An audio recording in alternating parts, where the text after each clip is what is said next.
So I'm on the bus sitting there with Governor Bush, and there was this media reality and the reality of being on the bus.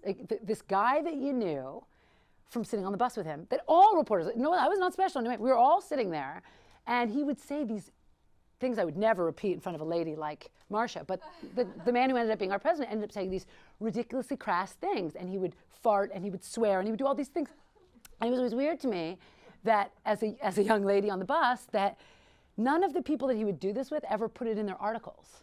You know, the New York Times, Newsweek, you know, it was like, oh, well, that's sort of our fun little bus time. And then there was, now we're working time. And there was a distinct disconnect between the man we met on the bus and the man who acted grown up and fixed his tie and stood in front of. So every day we'd wake up and they would say, here is your story for the day. And they'd give you these talking points, you know, they'd give you their press release for the day. Now, I know all of you guys are much more savvy because this is a master's class, and now with the internet and with blogs, everybody knows that the reality that you see is not, but to me, being young and having been my first campaign, and I had all these romantic ideas of what journalism was, I was really we were stenographers, you know, you'd sit there and you just, oh, today the talking point is education. Okay, education, strong education. And I would pick up the New York Times and I'd say, it's so funny that this is the reality of the day, because to me, I saw, it's like a car accident. And I'm not criticizing the journalist from the New York Times, but he saw the campaign one way.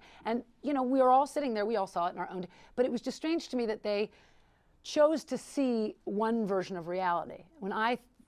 And it's a fuselage. Everybody had their own view of reality from where they were sitting. But from where I was sitting, it always just looked like the zoo. I mean, it was like a complete media creation. The candidates were these cardboard cutouts. They were cartoon characters that they just propped up, told them to say that. I mean, George Bush gave literally one speech a day, and then he would go jogging and he would take a nap.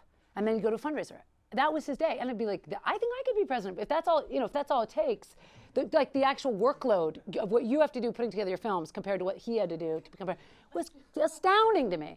So over time, of course, I lost all of my romantic notions about what journalism was. And I had this small handheld camera, and I would record these cute little moments on the bus, which she made you watch, which when I got back, I started editing. That brings us to where you guys are now.